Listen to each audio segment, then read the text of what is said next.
نحمده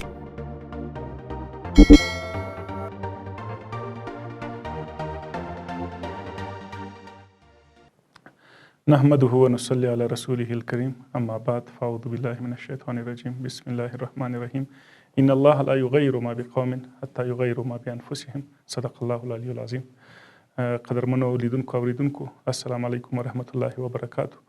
منګ د ګران وطن د ځوانانو د فکری پیاوړتیا لپاره یو نوې برنامه یو نوې تګلاره هغه په کار اچو.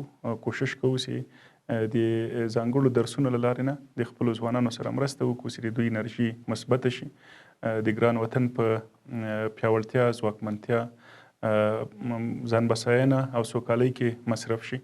له بده مرغه موږ په تېرو 4 لسیزو کې جګړې داسې وځپلو چې د موږ بیخ بناوي، زیربناوي، پوهنتونونه، ښوونځي، سړکونه، کلینیکونه هغه ونړېدل، ویجاړ شول. د دې ټولو ویجاړیو ترڅنګ یوه غټه ویجاړي چې د ګران وطن ولس، د ګران وطن وجود ته پیښه شوې، هغه د فکرونو ویجاړي ده. هغه د ځوان کل د انرژۍ ویجاړي ده، د ځوان کل د ځان باور باندې، په ځان باندې د باور د ځواکمنتیا ویجاړي ده. د دې ویجاړۍ او د دې بربادۍ په وړاندې موږ څنګه درېدای شو، څنګه د یو ملت، یو ولس په توګه باندې کولی شو له روانې غمیزې ناورین څخه په خپلو مټو باندې، په خپل وجود باندې ووځو. په دې باندې به بحث کوو. د دې بحث لپاره تر ټولو لومړنی عنوان چې موږ ټاکلی په راتلونکو 10-12 ویډیوګانو کې به په هغه باندې خبرې کیږي، هغه د لیډرشپ یا د رهبرۍ تشه ده. څنګه موږ کولی شو د ګران وطن کې د رهبرۍ تشه ډکه کړو؟ ځوانان څنګه کولی شي د ستر مسؤلیت ته رامخکې شي تر څو د افغانستان روانې غمیزې ته افغانۍ حل لاره پیدا کړي؟ داسې یوه حل لاره چې هغه د افغانانو په ارزښتونو باندې ولاړ وي، د افغانانو په انرژۍ باندې ولاړ وي او پوره افغانایز شوي، یعنی په افغاني توکو باندې بسیا تګلاره واوسېږي. ګران وطن چې له کومې غمیزې څخه تېرېږي، موږ ولسونه چې له کوم درد او تکلیف څخه تېرېږو، په نړۍ کې دغسې دردونو، د غمیزو ډېر زیات مثالونه دي. موږ په دې معاصر تاریخ کې دا اوس همزمانه موږ د عراق پیښه لرو، د سوریې پیښه لرو، موږ د عربو د پسرلۍ په وجود کې د مصر پیښه لرو، د لیبیا پیښه لرو. یعنی موږ همزمانه د دغسې ناورینونو سره یو ځای ژوند کوو چې نور نړۍ هم او نور هیوادونه، ملتونه هم په ځان باندې تیروي او ګالي. په تیر تاریخ کې که موږ وګورو، د پاکستان رامنځته کېدل د یو داسې هیواد چې هغه شتون یې نه و، موجود نه و، د هندوستان ویش په پاکستان باندې او بیا وروسته د پاکستان څخه د بنګلادیش جلا کېدل، د یو بنګالي یا د یو بنګال د ارزښت تر نامه لاندې، د بنګال د هویت تر نامه لاندې د یو وجود، د یو جغرافیې، د یو ملت رامنځته کېدل، دا ټول څنګه ممکن شو، څنګه دا هست شو؟ حال دا چې افغانستان 15 کلن تاریخ او بیا په راتېره کې د 1940 څخه د ستر احمدشاه بابا رحمت الله علیه د وجود څخه را په دې خوا د اوسني افغانستان موجودتیا ولې د داسې یو کړاو سره مخامخ ده چې له دې کړاو څخه د وتلو لپاره دی نشي کولی ځان وباسي. تر ټولو نه مهمه خبره، تر ټولو نه مهم تحرک چې د یو ملت، د یو هیواد د پرمختګ، بساینې، سوکالۍ لپاره هغه تر ټولو زیات اړین لیدل کیږي، هغه د بشري پیاوړتیا موجودیت. په دې معنا چې کله چې په ملتونو کې، دولتونو کې، هیوادونو کې، په مشخصو جغرافیو کې ملتونه په ځان باور ولري، کله چې دوی کار کوي، تحرک لري، کله چې دوی زیار باسي، کله چې دوی خپل ارزښتونه پیژني او د هغو ارزښتونو د ساتنې لپاره قربانۍ ورکوي، کله چې ملتونه، دولتونه، ولسونه د قربانیو پایلې په خپلو سترګو باندې ویني، دا ملتونه په خپلو پښو درېږي، دا ملتونه د نړۍ سیال کیږي.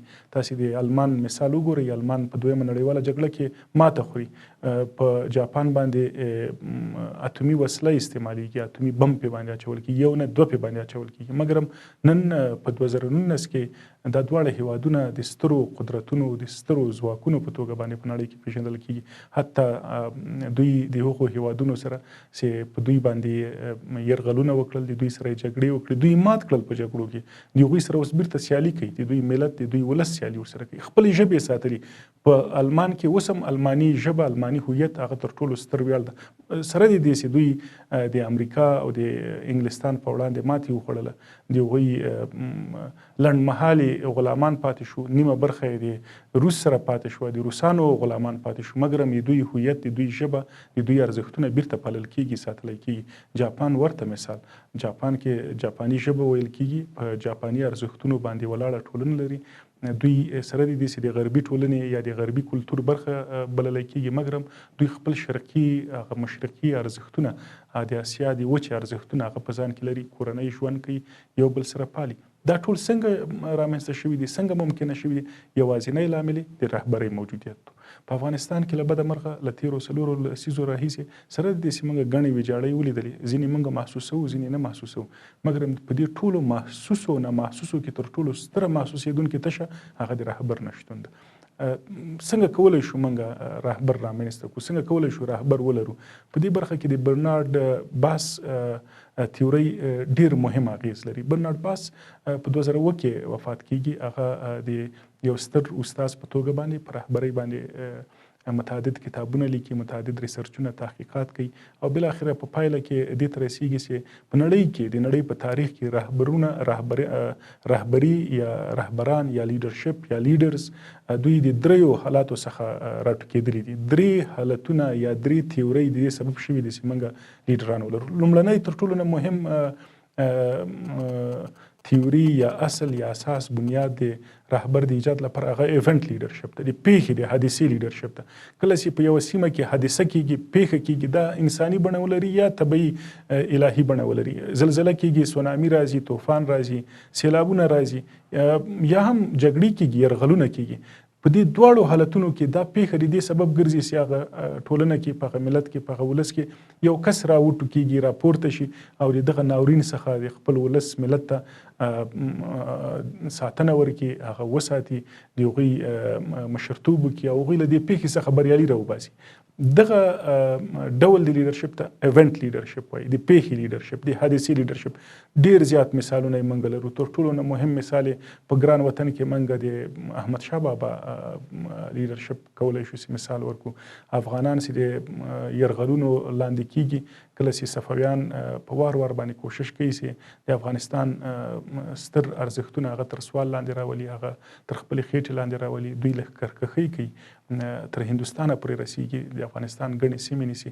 دغه پیښه، دغه د بربریت، وحشت او ظلمت او د پردیو لښکرکښۍ د دې سبب کېږي چې بالاخره د افغانستان مشران هغوی راټولیږي او هغوی غواړي د دې پیښې څخه د وتلو لپاره ځان ته یو لیډر وټاکي.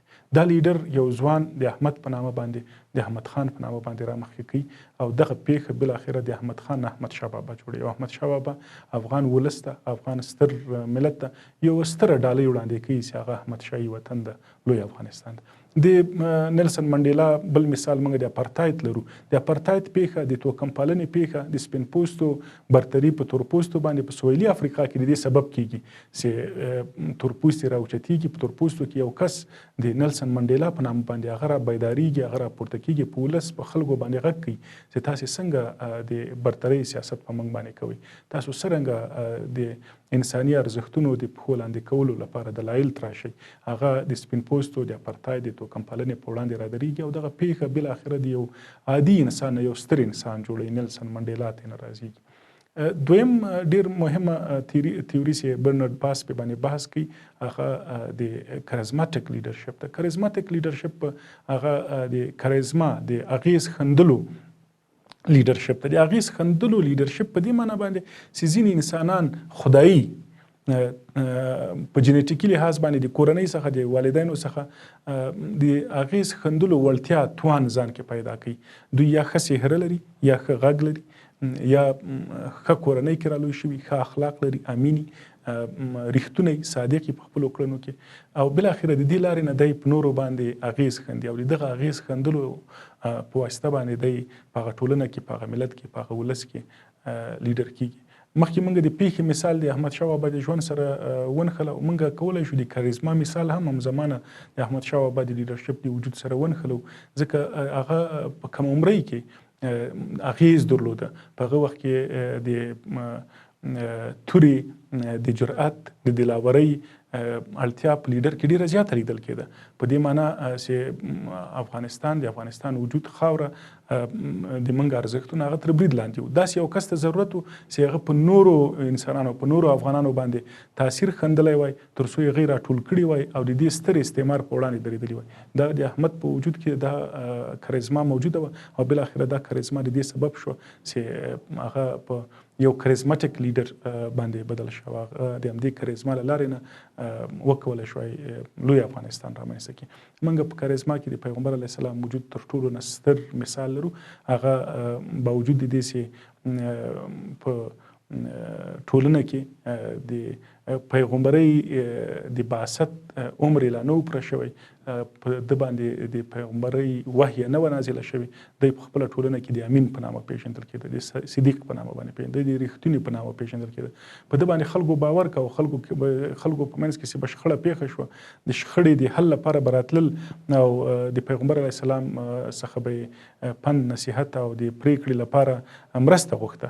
د ده پرېکړه به منل کېده. د حجر اسود پیښه تر ټولو نه مهمه ده چې په تاریخ کې یادول کېږي. د حضرت عمر رضی الله تعالی عنه کاریزما بل مثال د حضرت ابوبکر صدیق رضی الله تعالی عنه کاریزما بل مثال ده. دغه رقم ته موږ په زرګونو کاریزماتیک لیډران په تاریخ کې د انسان په تاریخ کې لرو چې په کاریزما کې تر ټولو نه مهمه خبره ده چې په دې باندې به بیا موږ په راتلونکو درسونو کې بحث ولرو. مشخصا کاریزما هم جنیتیکي کولی شي او هم کسبي کولی شي. یعنې یو کس ښه غږ نه لري، یو ښه څهره نه لري، په نورو اغیز نشي ښندلی، مګر دی غواړي چې دا ځانګړنه ترلاسه کړي، په خپل وجود کې دا ځانګړنه پیدا کړي چې دی څنګه وکولی شي په نورو اغیز وښندي، څنګه دی یو کاریزماتیک لیډر واوسیږي. د دې د ترلاسه کولو لپاره موږ لارې چارې لرو، موږ تیوریانې لرو. په دې باندې به په راتلونکي کې موږ خبرې ولرو. نو کاریزما یا په نورو اغیز ښندل هم جنیتیکي کېدلی شي او هم کسبي کېدلی شي. ته یې کولی شي طبیعتاً واخلي، په خپل وجود کې ځان سره ولري، او یا هم ته کسبي یعنې د زده کړې له لارې نه ترلاسه کړي. د دې لپاره چې د موږ راتلونکي ویډیوګانې تاسې ځان سره ولرئ، ایمیل ادرس باندې کولی شئ موږ سره په تماس کې شئ، خپل نظریات را سره شریک کړئ او لاندې د سبسکرایب د تکمې بټن له لارې نه موږ سره واوسیږئ. درېیمه ډیره مهمه تیوري د لیډرشپ په برخه کې چې برنارد باس وړاندې کوي، هغه د ترانسفورمیشنل لیډرشپ ده. ترانسفورمیشنل لیډرشپ د لیږد، د انتقال، د تغییر لیډرشپ ده. په دې معنا باندې چې یو عادي انسان په ځان کې وړتیاوې پیدا کوي، په ځان کې بدلون راولي، تغییر راولي او بالاخره د تغییر له لارې نه په لیډر باندې بدلیږي. په پیل کې موږ قرآني آیت ولوسته. د هغه آیت تر ټولو نه مهم مفهوم همدا ده چې تاسو په ځان کې تغییر راولئ. که تاسو په ځان کې تغییر را نه ولئ، زه په تاسو کې تغییر نه راولم. یعنی تغییر، بدلون راوستل د انسان د یوه عمده وړتیاو څخه ده. هر انسان کولی شي چې مختلفې تواناییو ته، وړتیاو ته لاسرسی پیدا کړي. برنارد باس په همدې باندې بحث کوي. دی وایي چې موږ څنګه کولی شو یو عادي انسان، یو د ښوونځي شاګرد، د 10م، 11م، 12م شاګرد، د پوهنتون د یو پوهنځي محصل، د یو عادي په ټولنه کې د یو عادي انسان چې هغه ډېر اغېزمن نه وي، د هغه زوی هغه څنګه کولی شي داسې وړتیاوې ترلاسه کړي، داسې یو بدلون او تغییر په ځان کې راولي چې په یو ستر لیډر باندې بدل شي، په یو ټول منلي لیډر باندې بدل شي، چې ټول یې ومني، ټول ورته غوږ کېږدي او د ده اغېز په ځان باندې ومني. د دې تیورۍ اساس او بنیاد په علم باندې، په مطالعه باندې راسرخي، په ټریننګونو باندې راسرخي. د موږ تاسې ډېر زیات تاکید به په راتلونکي درسونو کې په ترانسفورمیشنل لیډرشپ باندې، یعنی د لیږد، د انتقال په لیډرشپ باندې به موږ به کوشش دا کوو چې وپوهیږو چې کومې لارې چارې ګودرې دي چې هغه موږ بدلوي له یو عادي انسان څخه په یو ستر لیډر باندې. په دې باندې به بحث ولرو، په دې باندې به خبرې ولرو، تیوریانې به ولرو، مختلف بحثونه د مختلفو علماو، پوهانو او د مختلفو تجربو څخه په استفاده باندې به کوشش وکړو چې تاسې ځوانان، تاسې قدرمن لیدونکي اوریدونکي وهڅوو تر څو په ځان کې یو بدلون راولئ، تغییر راولئ. یوه خبره چې په ټولو بحثونو د لیډرشپ کې منل شوې ده، هغه داسې لیډر پرته له مطالعې امکان نه لري چې رامنځته شي.